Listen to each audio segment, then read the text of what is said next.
Just getting the live stream going, and I think we're good to go. So we'll go ahead and get started. It's 5:30 on the dot.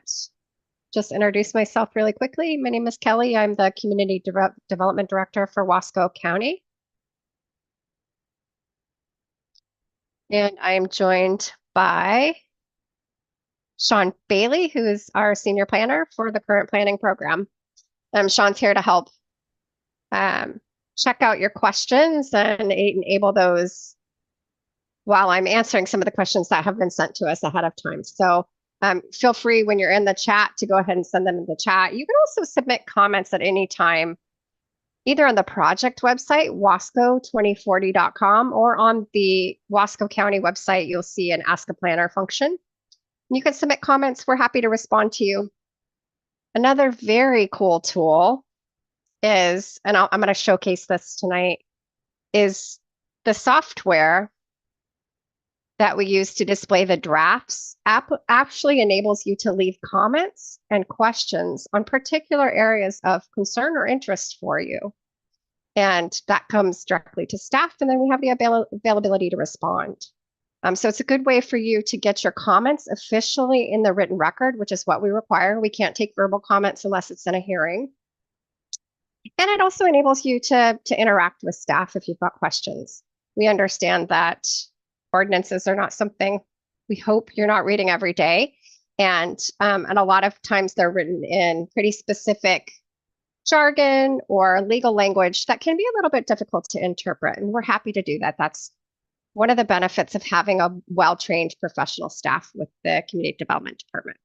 So with that, I want to do a little introduction about the proposed changes related to housing, talk a little bit about the process, and then answer some of the questions that have been sent ahead of time.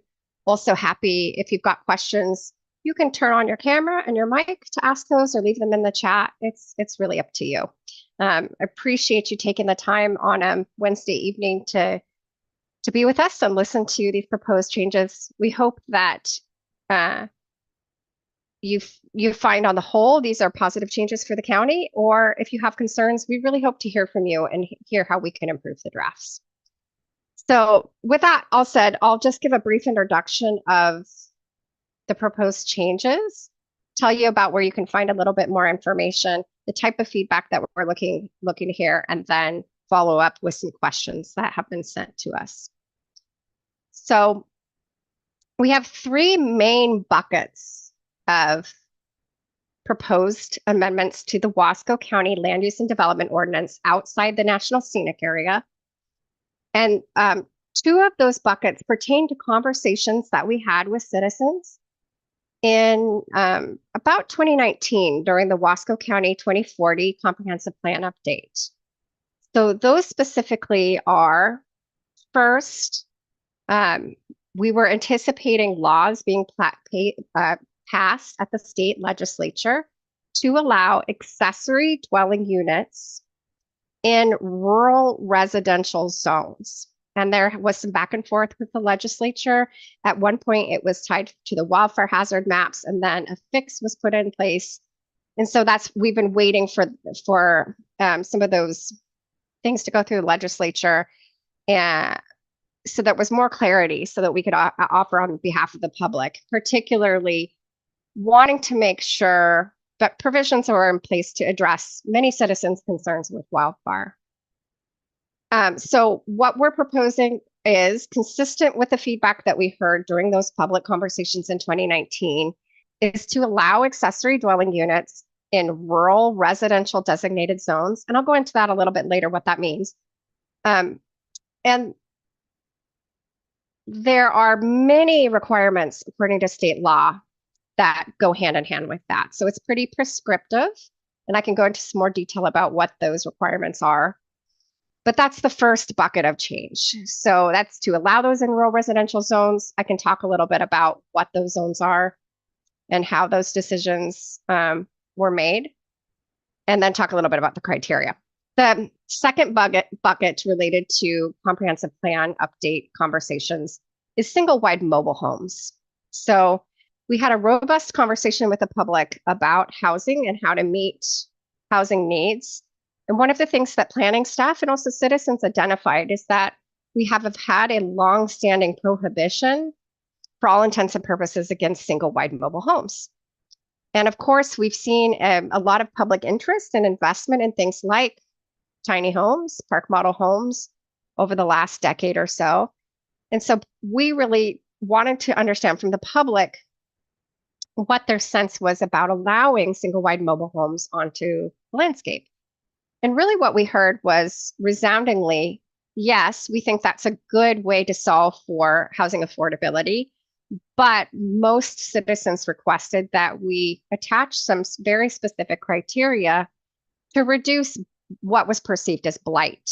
So specifically, citizens asked us to, one, make clear a manufacture date so that we didn't have a lot of old mobile homes being moved onto the landscape that maybe were not well maintained. Then the second had to deal with roof pitch. So folks were very, very clear in the feedback that we heard that they didn't want to see flat pitched roofs. And I think a lot of that has to do with snow load and the propensity for manufactured homes when there's a lot of snow, like we tend to have in Wasco County, for single-wide mobile homes to collapse and therefore be abandoned and then a blight and become a code compliance issue. So on the whole, citizens wanted single-wide mobile homes, great. Let's put some design criteria in place. And so we have a couple alternatives that we're proposing with respect to manufacture date. It's a 15-year or 20-year, and a couple mechanisms for roof pitch based on, again, best practices statewide. And those we've presented those alternatives in the draft. We'd really like to hear public input about which is the preferred pathway. Or if you don't like the two options that we presented based on statewide best practices, we'd like to hear your input about what you'd prefer to see. So the third bucket or category of housing-related updates pertains to clear and objective standards. That's I think, a jargony term. Maybe you can get some context clues to figure out what that means, but essentially it means that any criteria related to residential development in non-resource zones, so non-farm and forest zones, must basically be able to pass a yes or no test. So it can't be discretionary, which means somebody like a planner or a planning commission is making a judgment call based on evidence. But really, it has to be kind of a thumbs up, thumbs down test. And there's a pretty long history behind the clear and objective standards that I'm happy if any folks are interested in the history and the litigation that has gone into that, as well as some legislative fixes. Happy to go into that. Wasco County was an active participant in some of those conversations. But needless to say, state law was passed recently that requires us by July of next year to adopt clear and objective standards in non-resource zones. And so, in effect, what this is going to do is reduce the permit requirements and process, and actually make it more affordable for us to process residential applications.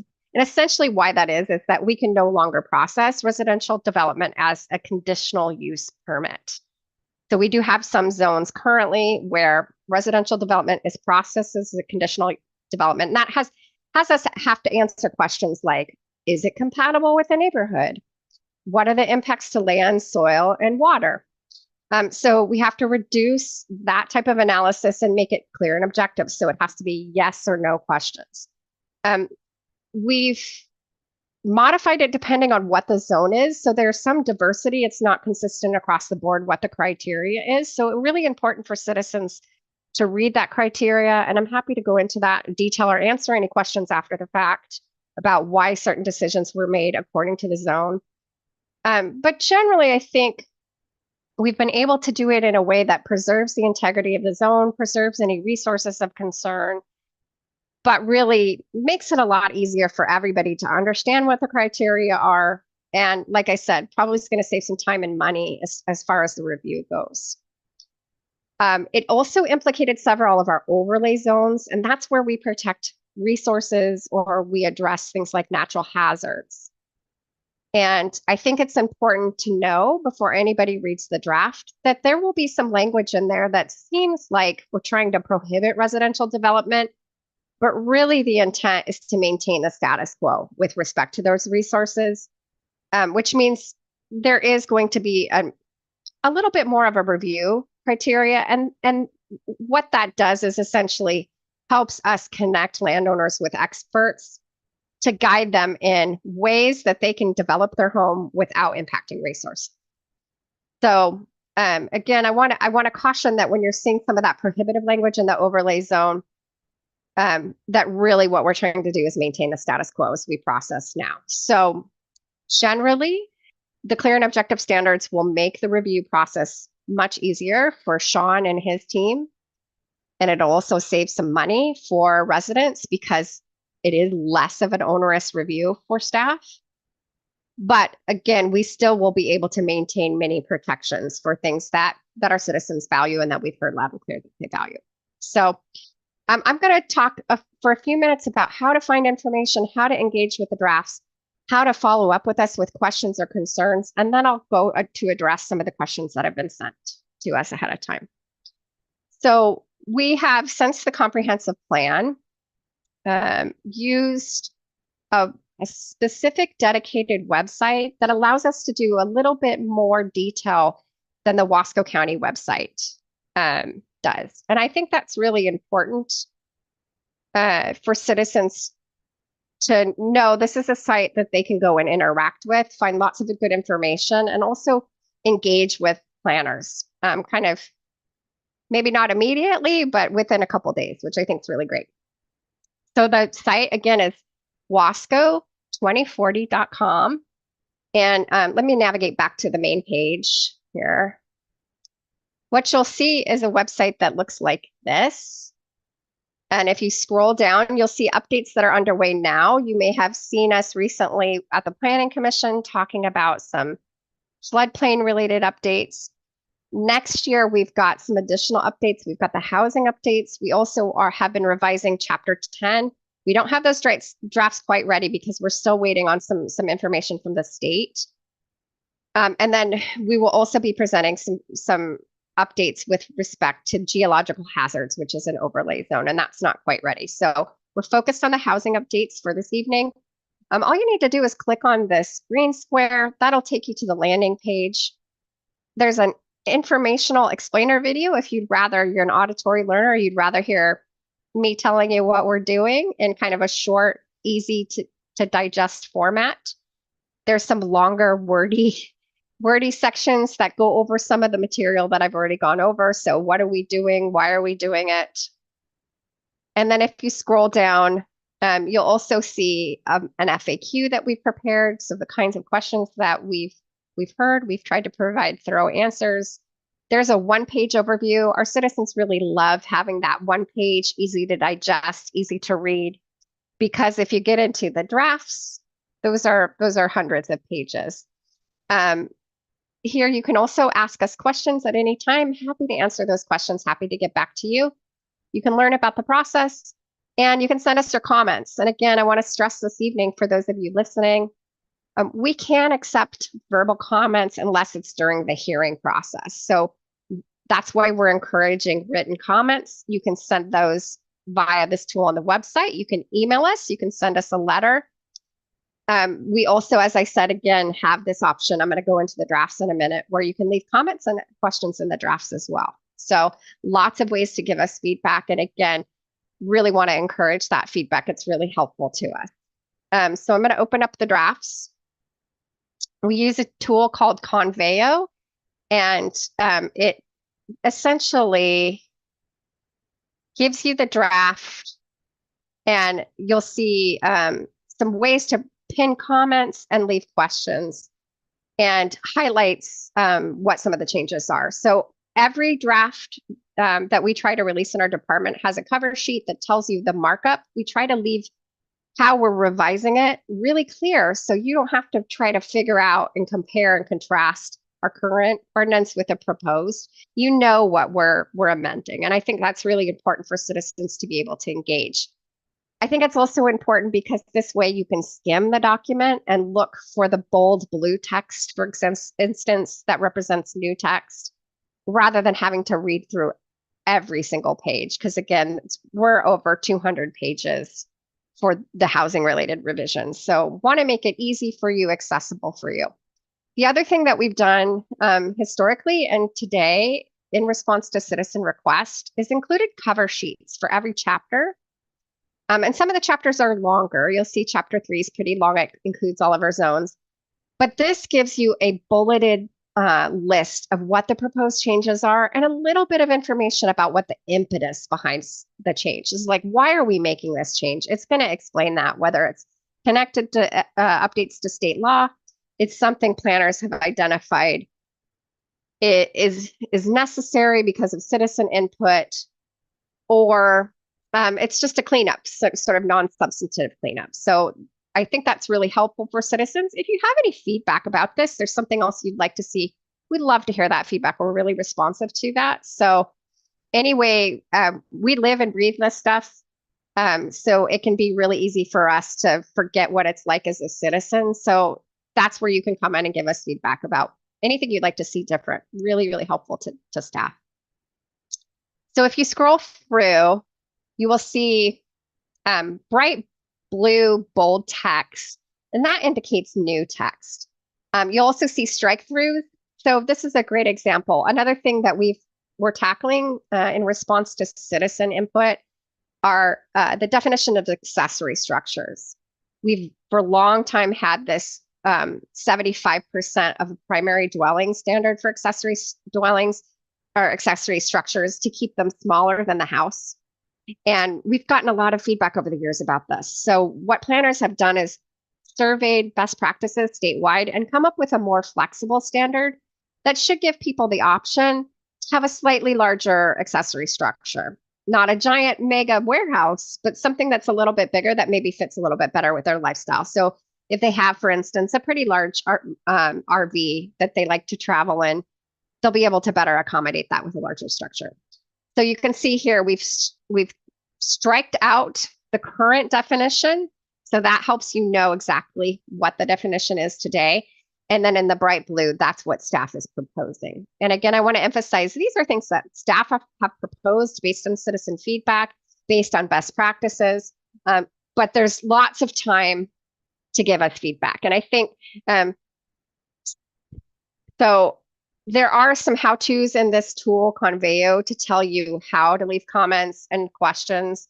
Really encourage exploration of that. And you've got a lot of time. So the next thing I'm going to share is what the timeline is before I get into the questions. So I wanted to start this period off pretty quickly so you had lots of time to read and digest this material. So we've been working on these updates for about 6 months. The clear and objective standards in particular took a lot of work with some of our state agency partners. So we've been working really hard behind the scenes and are able to produce these drafts, get them out to the public. And we want to do that ahead of doing pretty robust roadshow. And so that's why we're having these smaller open houses, one-on-one opportunities to give you a sneak preview of what's to come. And I also think it's a good opportunity to get your comments in now, because if we made mistakes, that gives us the opportunity to fix them. If you have things that we haven't thought of, that's a good opportunity for us to have a little bit of time to go back and think about it. So I really appreciate you being here tonight. Really appreciate you tuning in and listening. So October, November is really the time where we're debuting these drafts, giving you time to take a look, to think about it, to ask questions, to respond. And then we typically will take a lull during the holiday period, just recognizing folks are really busy over the holiday. Folks also don't like to travel because we know the weather in Wasco County could be a little unpredictable. So we'll start up with outreach again in January, likely at the end of January, be having some more of these hybrid type events or these one-on-one events, and then go into a robust roadshow in probably February or March. That will be followed by an official notice and then the legislative hearing procedures. So we go to the Planning Commission once and then the Board of County Commissioners twice. And those will likely begin in about April or May and through June. And it's just really, the timing's going to depend on the board's availability, the Planning Commission's availability, and then also what the public interest is. So wanted to give a sense of what the timeline is, just so you know you have lots of time to participate, to interact, to leave us comments, to ask questions, and that appreciate you again being here, getting a sneak preview of this tonight. And you've got lots of time to mull it over. So again, lots of time to participate, lots of time to ask questions, lots of time to do your own research and evaluate what we're proposing. And feedback, send it in as you go, as you like, because it really does help us inform us the direction of what we're proposing to the Planning Commission and then the board. Okay, with that, I'm going to turn over to answering some questions. And again, you can leave those in the chat, and Sean can moderate that and let me know if you have any questions. But I'm going to go ahead and look at some of my pre-sent lists. Let's see here. I did get a question from Megan, who is on the call here. So I want to answer that one first for Megan. And I'm going to read the question and then provide my response. So Megan sent in the question, with serious groundwater supply concerns for the Mosier area, how can adding more demand by increasing housing density through ADUs in RR10 zones be justified? And that's a great question, Megan. I really appreciate you asking that question and also being here on the call tonight. So the first thing I'll say is that the accessory dwelling unit standards, so the criteria that we have to evaluate accessory dwelling units, is largely prescribed by state law. And there are two criteria that kind of get at water concerns. So the first is that the accessory dwelling unit has to be in close proximity to the primary dwelling unit, and it actually needs to be served by the same sanitary waste system, so like the septic system, and has to be served by the same well. The second criteria that pertains to water availability is that the existing well can't be in an area that's been restricted by the Water Resources Commission or within a designated area of critical state concern. And so that's something that planners evaluate when we take in the application. We are required by law to make findings that sort of look at those two criteria and say, is water, has it been identified in this area as a state concern? Along with that, accessory dwelling units in most zones will be a type 2 decision, which is a land use decision that does require appeal notification. So residents do have the opportunity, if they really think they've got evidence that demonstrates that particular parcel doesn't have enough water supply, they have the ability to appeal and then present that data in appeal. And the other thing I'll say is, we've heard a lot about water. I've heard a lot about water in my time at Wasco County. I think Megan, you're not alone in your concerns about water quantity and quality. I often like to say, traveling around the county for 4 or 5 years, very diverse county, lots of different opinions, but the two things I heard from pretty much everybody, all walks of life, were concerns over wildfire and concerns over water. So it's something we're definitely conscious of and considerate of when we look at modifying these ordinances that sort of allow for new types of development. We haven't identified that any of these rural residential designated zones are areas of statewide critical concern. But we know that's a little bit different than maybe what you're seeing on the ground or anecdotally. So I think that's really good comment to provide. And if you have some specific examples of some of that RR10 land around Mosier, that would be great data to supply that planners could take a look at and evaluate and potentially suggest some new criteria. because that's the other option that we have is to add criteria. You'll find all the accessory dwelling unit criteria in Chapter 4, Section 4.135 of the proposed ordinance. And we could add additional criteria that speaks to water, but there's some kind of, again, it would have to be clear and objective, but if there's some kind of clear and objective threshold that considers water capacity. So I think it's a great question. I think it's a good concern. Megan, you're in great company with a lot of other residents. Want to make it clear that when we talked to citizens in 2019, there was consensus that accessory dwelling units were a good solution for housing deficiencies that we may have. But again, if there are very real water concerns, that is something we should consider. So we'll love to hear that feedback. It looks like we've got a question from Sheila. Okay, so Sheila has a question about, we have a couple options for mobile homes. And she wants to know, let me pull it up, Sheila. So and I'll read it from out. the open house. Yeah, I was Right. just comparing the two. It looked like option 2 was more restrictive, requiring 5 acres instead of 2 acres and a greater roof pitch, but then it was less restrictive because it allowed a 20-year-old mobile home as opposed to a 15-year mobile home for option 1. I just wondered why one of them wouldn't be more restrictive on everything. It just seemed kind of. Okay. Yeah, So let me first address the alternative, the discrepancy between 5 acres and 2 acres. So that's specifically for accessory dwelling units. And the state law says we cannot permit accessory dwelling units on parcels that are smaller than 2 acres. And one of the concerns that staff have had when we've looked at accessory dwelling units has been the age of many of our homes in rural residential zones and the age of the septic system.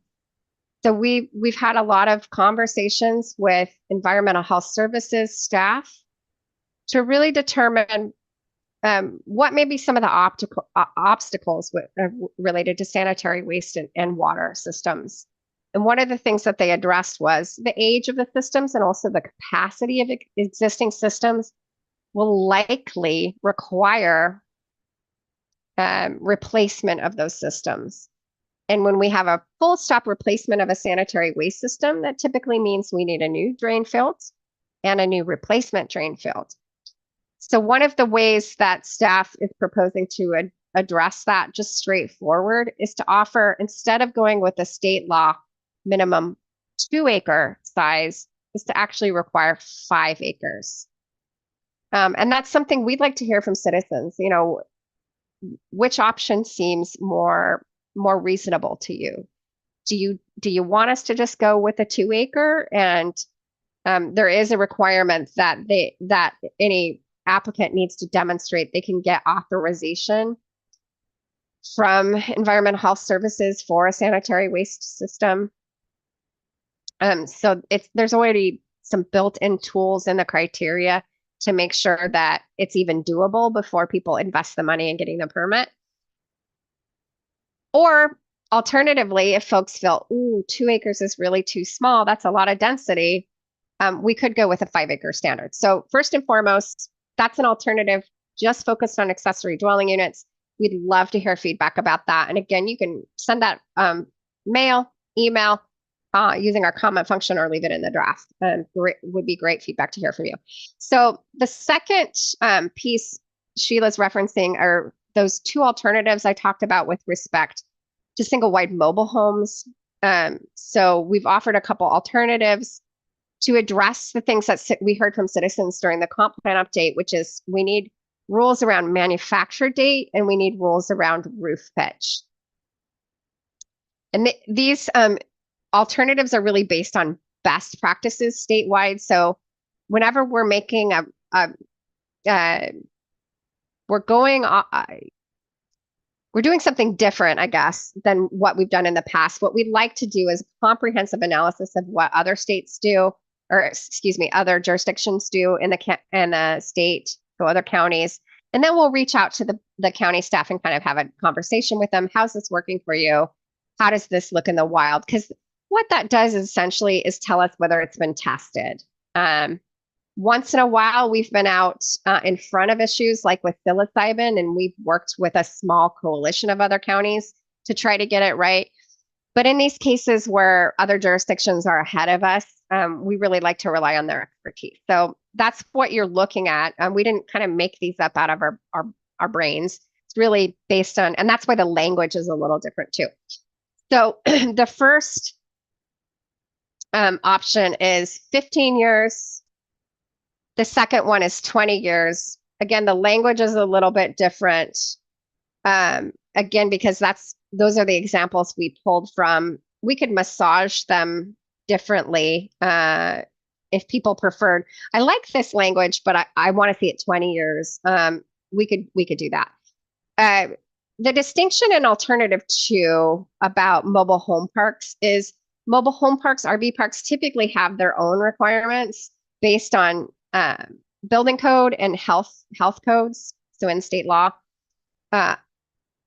about manufacture dates. So there's typically some difference, and a lot of that has to do with the fact that mobile home parks, RV parks have some infrastructure that provides for more safety for residents in these kinds of structures, because there's more impervious surfaces, there's tends to be more firefighting equipment, those types of tools that can really support older manufactured or mobile homes, and also just support the safety of residents. So that's why that distinction is. But and then the other criteria that Sheila's referencing is in the exterior finish, and that's where we get at roof pitch.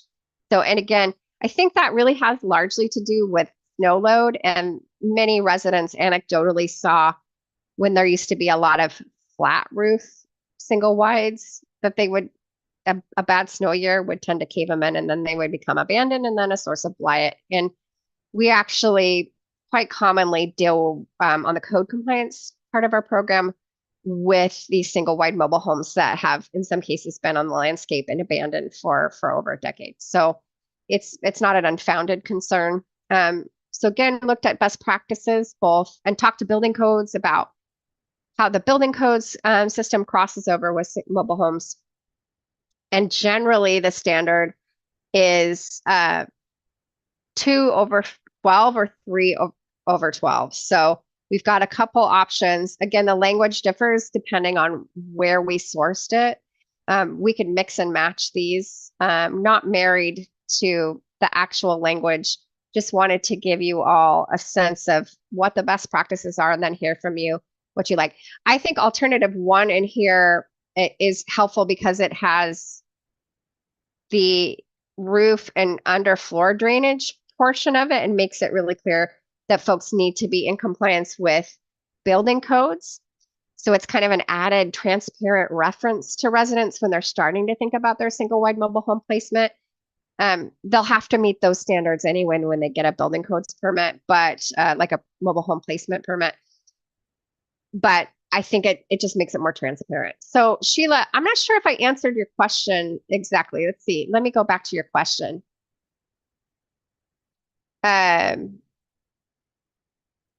So you talked about the size. Okay. Option 2 appears to be more restrictive. Why, Sheila, can you say a little bit more about your question? I'm not sure that I fully understand it. I want to make sure that I answer it. Just a second. I can't remember where I wrote it. Yeah, we had the two options at the open house last week. Seemed like for option 1, required 2 acres, and option 2 required 5 acres. So 5 acres was more, option 2 was more restrictive on, you had to have more acreage. Then the pitch for option 1 was 2/12.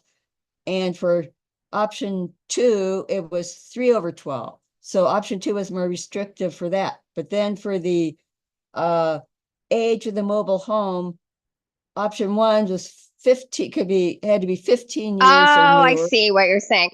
Yeah. Why did I when Yeah, you were instead of writing 20 this, why didn't you make it more obvious which one was more restrictive? I think that's a good point, Sheila. I'm happy to Okay, make that modification if it's really confusing. well, I don't know. I I thought didn't because I thought, I didn't think yeah, about it that way. So I think that's good feedback.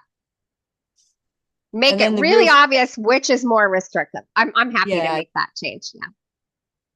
Oh, and then also on the roof, I thought, yeah, couldn't somebody just build a roof over the mobile home, just a wooden frame roof or something Uh to yeah, they're mobile called home pitch? they've got a funny name. Sean, what are they called? They've got a it's on the tip of my tongue. Ramadas. Ramadas is what they're Oh, called. okay, And okay, those are okay, single wide mobile home covers. So okay. they tend to look a little bit like a pole barn. If anybody's seen them in the wild, I came to Wasco County from Baker County. We had a lot of Ramadas. We had a lot of Oh, single okay. wide mobile home covers. I didn't know Um, that that's what those were called. that's what they're called. They tend to look Yeah. like a pole barn, so they don't have walls. They're just four corner poles and then a roof. There's a lot up Uh, in Carson, I lot noticed. up in lot up in Yeah. Carson if you're driving through Carson, maybe on your way to Gifford Pinchot or up to get some pizza or something. Um, or to visit friends and family if you happen to be so lucky to have friends and family in the Carson area. But um, we have restrictions about accessory structure, Sheila.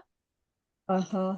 Um, depending on the zone, that make it more challenging to ensure that they would have the snow, the pitch cover over the roof. So didn't want to have to force people to then add on something. But also residents were really, really clear that they did not want to see single wide, flat roofed, single wide mobile homes. So that's why we went with this option. Now, Okay. 2019 was a few years ago. Times change. We understand people's opinions may have changed. So if Sheila, people say, this is stupid, just allow flat roofs, we can build ramadas, we're happy to hear that feedback. Um, important to hear that feedback. So encourage that if that's sort of your sense, flat roofs are okay. Let's just let them build a cover. Let's hear that feedback. And that could be something we add into the drafts ahead of when we go out on our road show to the county. Oh, Okay, okay. so So I've got it. that would meet the requirement. Yeah, then they'd meet the requirement if you required Right. a Ramada. Ramada. Yeah. I don't know if it's universally called that. I just know in Oregon that tends to be what it's called. Um, Yeah. okay, so Megan had thanks Megan for your comment. Want to find out more about how to document water stress in our local area. Oh gosh, I'd love to know that too. Water is a um, you have to have a certain type of brain to really understand and pick apart the water data. I spent a lot of time with it during the comprehensive plan update, sort of trying to figure out, because I heard it so much from citizens, what do we do about it? What are our strategies with water? I think our best resource tends to be Soil and Water Conservation District. They're a fantastic resource with respect to water, riparian areas. They know a lot about soil and sort of what goes on our landscape. So I think they're a really good local resource for folks to reach out to. Of course, the Oregon Water Resources Department and our fantastic water master, Bob Wood, is also a really good resource.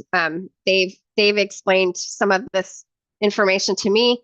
Like, I'm a 5-year-old, so I think those are really good resources for anybody to reach out and ask questions.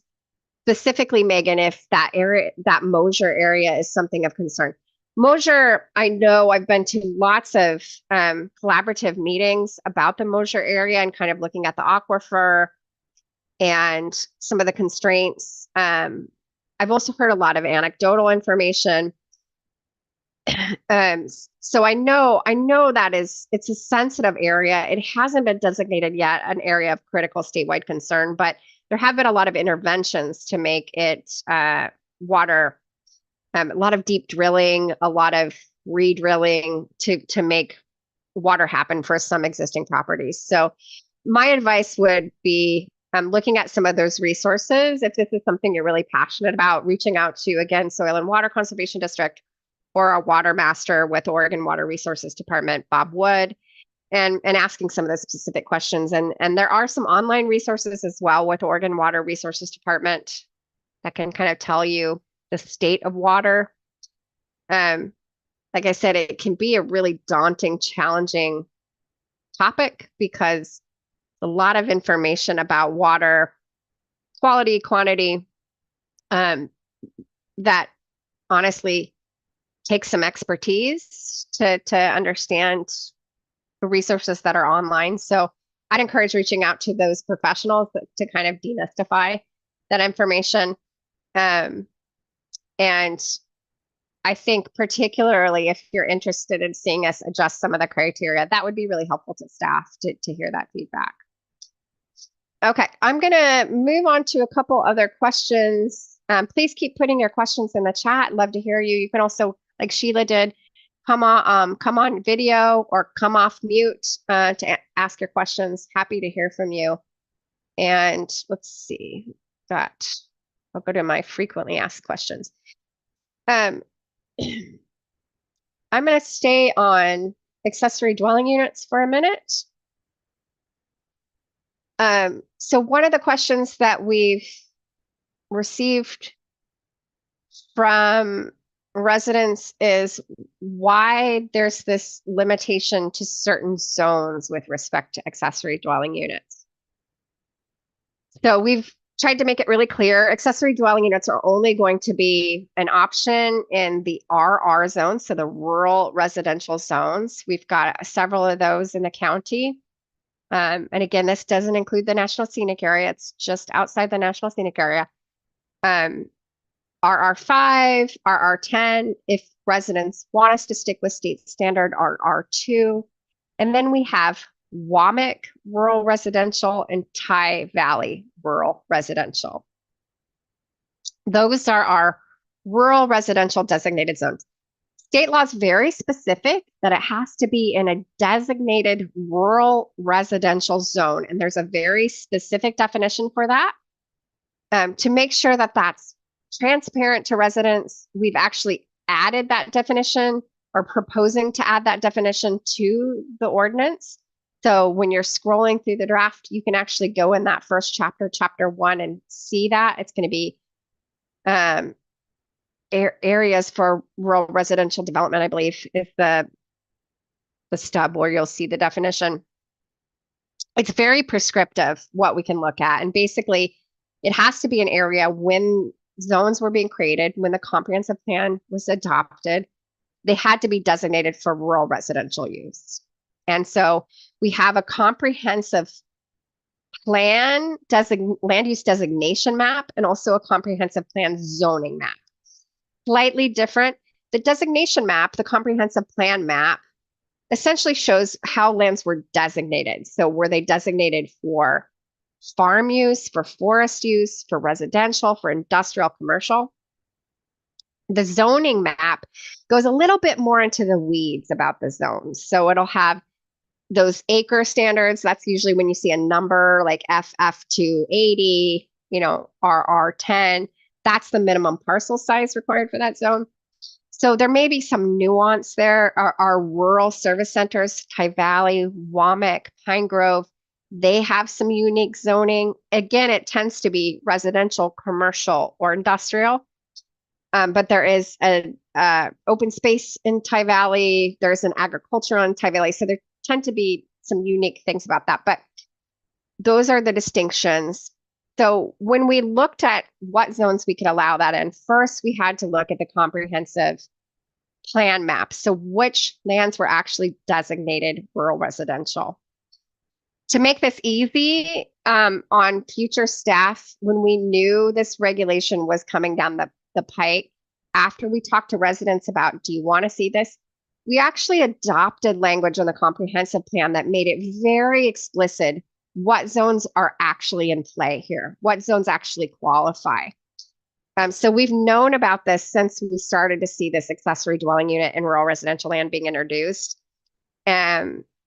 but it's a good refresher and reminder. And essentially, we're aware that this may be surprising to residents who live in the FF10 zone, Farm Forest 10, or in the AR, Agricultural Recreation zones, that they're not residential zones. I think that's going to be surprising to them because the primary thing we tend to see in those zones is related to residential activity. But they were not created, they were not designated to be a primarily rural residential zone.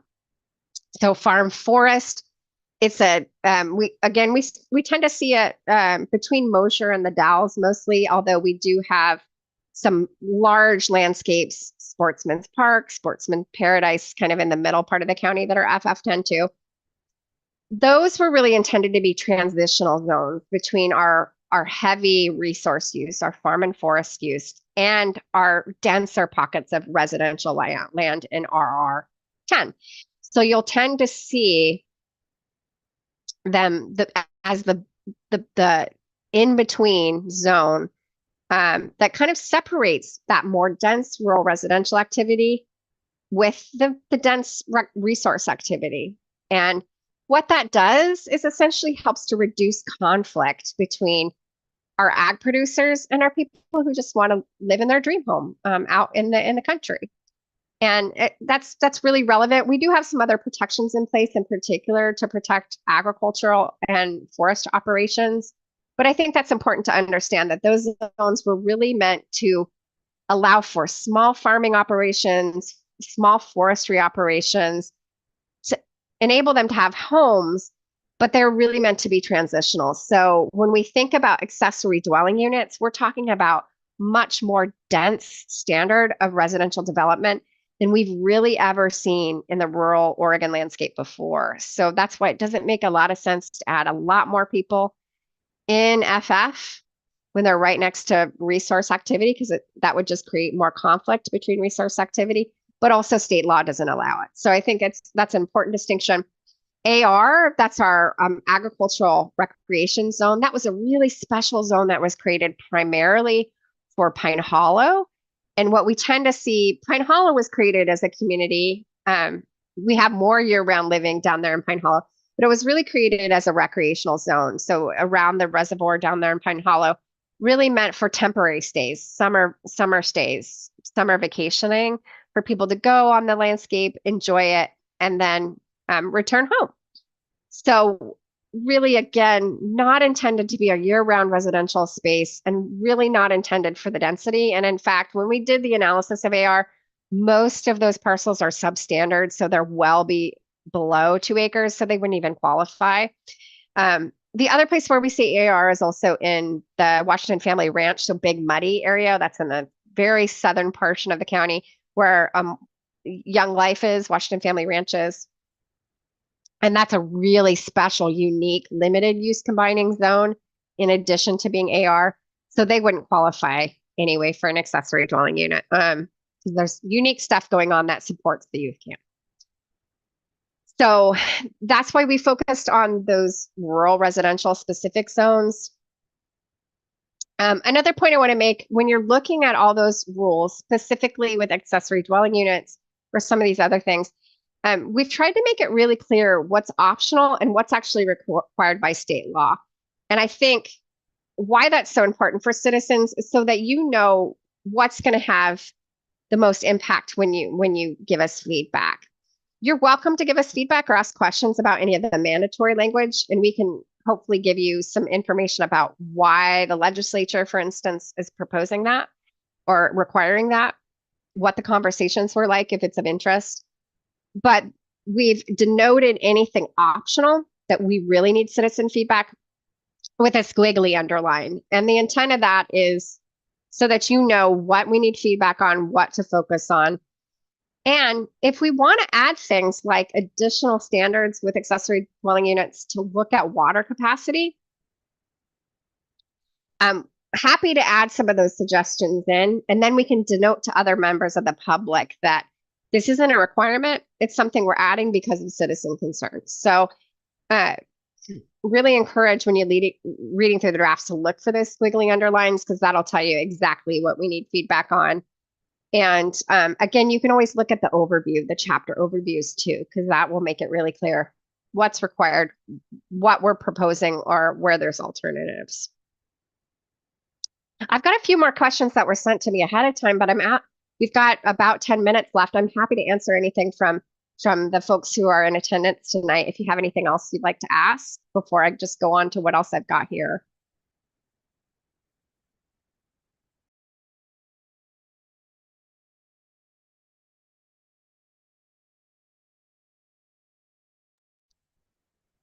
Okay, I'm not seeing anything else coming in from the chat. Want to make it clear that if you have any questions after we're done here in 10 minutes, you're welcome to send me an email. Megan, I'll be sure to respond to you by email as well, so that you can have in writing the response and also have time to mull it over and we can have a conversation. But you can send that to my email, kellyg@co.wasco.org.us. You can send it via the website. You can mail me a letter. I love to receive letters, or leave comments in the drafts or questions in the drafts. So lots of options to get in touch with us and ask questions. Planners on the phone are also equipped if you want to give us a call or stop by to talk to you, but just know we can't take your comments that way. It has to be in writing. So that's why we're encouraging the in writing conversations. I want to touch again on the clear and objective standards before we go. I had a couple questions about that. So want to demystify what clear and objective means according to state law and what the history is behind that, because there were some questions. Clear and objective, again, means that planners aren't able to make discretionary decisions. So we're not able to basically make a subjective response to the application, that it has to be a kind of a pass-fail test the applicants make when they make their application. It has to be real transparent. The things that we're looking at that are either going to get you approved or denied for a residential development application. And I think the purpose, this has been the way we've done business with respect to residential development in urban jurisdictions, so in our cities in Oregon, for about 10 or so years, maybe 12 years now. It's newer in the rural designations communities as a result of some litigation that happened because there was some adjustments made to state law that were unintended.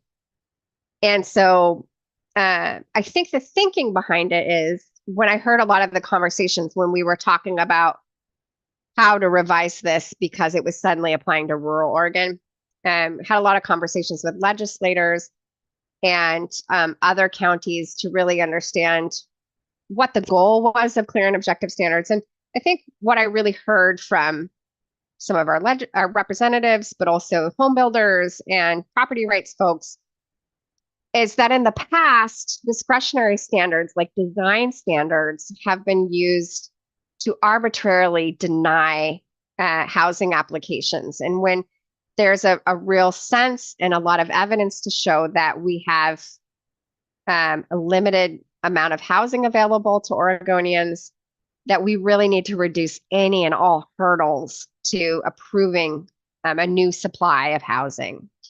And one way that the legislature really feels that that can be done is by streamlining some of these procedures. So another thing we see a lot with housing in the last several years is making these permits be required to be reviewed at a much quicker timeline than other types of projects.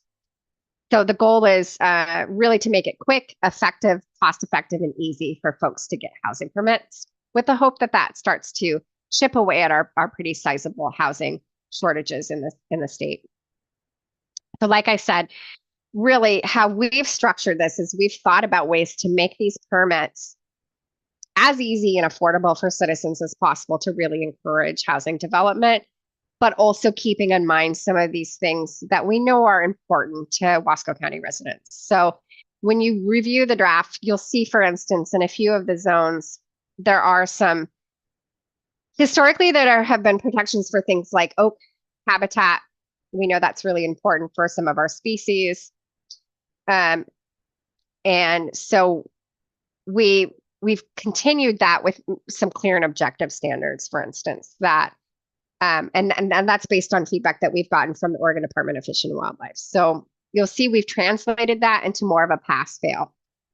The nice pressure relief valve for folks who are like, oh gosh, now it's clear and objective, it's a pass-fail, what if I fail? One of the nice things about the way the law is written is it's given us the option to essentially have a variance path. So if you can't meet those rigid standards, you still have the option to go this more subjective path. And that's where you do have to meet some discretionary criteria. You do have to maybe meet with Fish and Wildlife, for example, and look at your property and see how things could address the requirements, but still accomplish your goals. So the nice thing is we'll still have that discretionary pathway for people who really, really need it.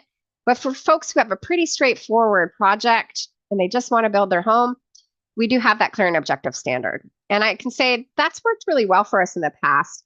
Traditionally for our deer and elk winter range, for example, we have a clear and objective standard. We've had it for a long time, which is you have to be within 300 feet of a roadway. And the thinking behind that is that clustering, so having all the development kind of already in an area that's already developed, so along a roadway, is much better for the species because it still allows areas on the property for them to migrate or to have habitat.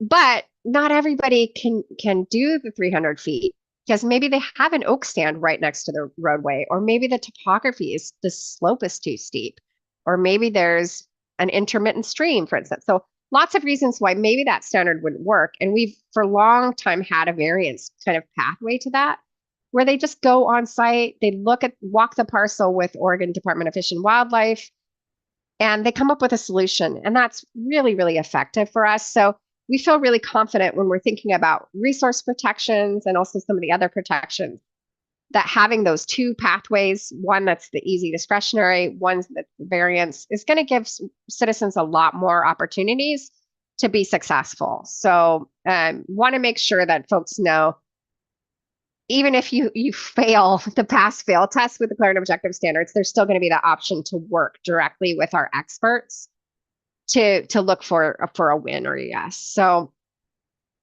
the final question I have is, I've already talked a little bit about how you can tell what's mandatory and what's optional in these updates.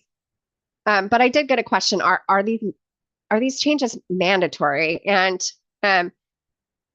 tried to make it clear that there are two main buckets of types of updates that we're doing. The first is things that we heard from citizens over the years, and particularly during the comprehensive plan update. So that's the accessory dwelling units, that's the single wide mobile homes, also accessory structures, like I've talked about, of more flexible standard. Those are optional. So those are things, there are some criteria, like with accessory dwelling units, that are state law required, but that's something that we're doing purely based on citizen input, that they'd really like to see that. So same with single wide mobile homes. We're going to add in some additional criteria, but citizens really want to see that. So any of those topics, you can give us feedback like, I just don't think we should do that, because it's optional. It's something that we can have a conversation about. Because again, maybe you've changed your mind since 2019. The only thing that we're really doing, we've got a couple tweaks here and there. We've added in some uses. We've added in some cross references that are needed. And again, the document will be really explicit about that. But the main thing that we have to do is the clear and objective standards. So there's not really any wiggling out of that. That's something we are going to be required to adopt by July of next year. We are on the cutting edge. Wasco County is a part of a few counties who are wading into this area and being really aggressive about approaching solutions. And we're doing that because one, it's an issue that I think has the potential to really benefit our population. I think two, it is because we were so active in participating in the legislative conversation. And then three, I think being out ahead in front of this issue is going to help many of our neighbors out who are a little less resourced. So a couple really good reasons why we're out in front of that project. We are getting some support from the State Department of Land Conservation and Development to do that work, which has been really helpful. That will offset some of the costs for noticing, for example. But those changes are mandatory, and we are required to adopt those by July of next year. So when you're looking through the draft, just keep that in mind. Here in objective, those are required. Everything else is fairly optional, with the exception of criteria that you'll find, for instance, associated with accessory dwelling units. And then anything that's optional in there, we'll underscore with a wavy underline. I'm just glancing through any other questions that I thought that I haven't answered tonight. If you've got any last minute questions, please pop them in the chat. While I just check on this here, I think I've answered most of the questions that I got. Again, this isn't a one and done. Lots more opportunities to send us questions. If you want to come in and have a discussion, always happy to do that.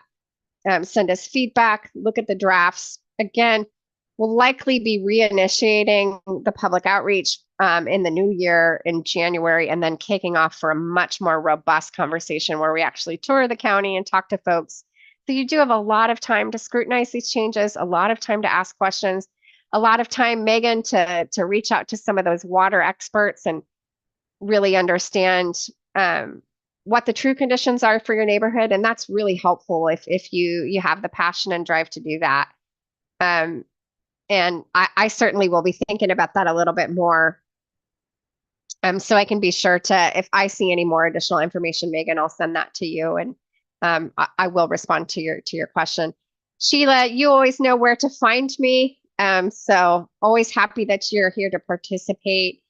Linda, we didn't hear from you tonight, but I really, really appreciate you being here and listening, and always welcome to send me questions, comments, and give us any feedback.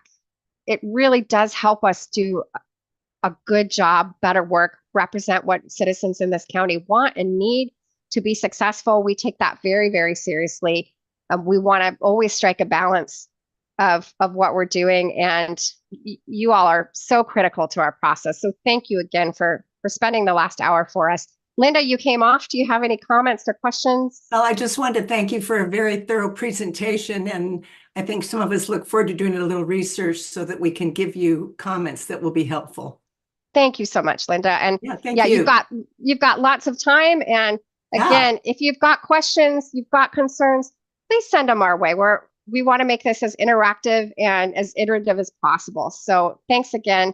Wonderful. Sean, Thank any comments from Sean, our senior planner here, who will be administering these roles in the future?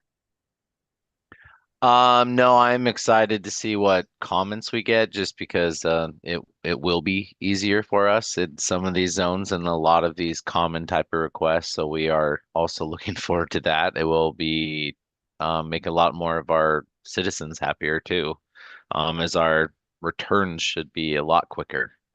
Yeah. Not alone, just cheaper as well, which they always like. So no, I think this will be very, very nice and beneficial for everybody. Yeah, thanks, Sean. We love it when we can make things faster and cheaper for citizens, because we really want you all to be able to achieve your dreams with development, and also help us in our goal to not only do that, help you achieve your goals, but also balance some of these other resource considerations, like Megan's concerns about water. So thank you again for being so invested. Thank you for spending the last hour. Thank you for spending the time to care about these issues. Really encourage, again, read the drafts, send us comments, send us questions, and we look forward to hearing from you. And like Sean said, we're really excited to hear from you. We love this interactive piece. It's one of the favorite parts of our job. So please take us up on that. Love to hear from you. And thank you again for being here tonight. The recording for friends and family and neighbors who weren't able to attend tonight, it is going to be posted on our YouTube page, and I'll put a link on the project page, Wasco 2040. So if you want to go back and listen to anything that we've talked about tonight, you'll be able to do that or share that with friends and neighbors. And again, thank you so much for being in attendance tonight. Really appreciate it. Hope you have a great evening. Well, thank you. Thanks, you guys. Thanks. Thanks.